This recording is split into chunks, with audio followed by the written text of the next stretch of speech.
నేను వైశాలిని ప్రేమిస్తున్నాను.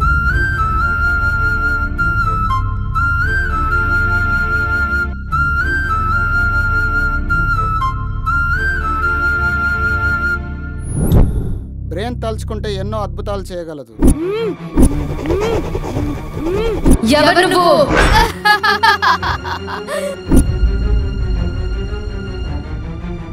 వైశాలి హెల్త్ బాలేదు సార్.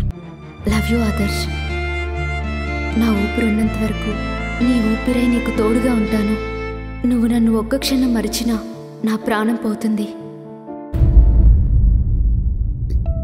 తన మైండ్ని ఎవరో వాళ్ళ ఆధీనంలోకి తీసుకున్నారు.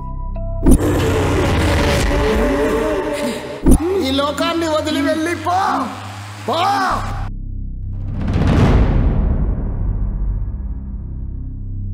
స్పర్శతో గాని భాషతో గాని సంబంధం లేకుండా ఎన్నో మైళ్ళ దూరంలో ఉన్న వ్యక్తితో మన భావాల్ని పంచుకొని వాళ్ళ భావాల్ని గ్రహించే ఎక్స్ట్రా సెన్సరీ పర్సెప్షన్. సింపుల్గా చెప్పాలంటే మైండ్ టు మైండ్ కమ్యూనికేషన్.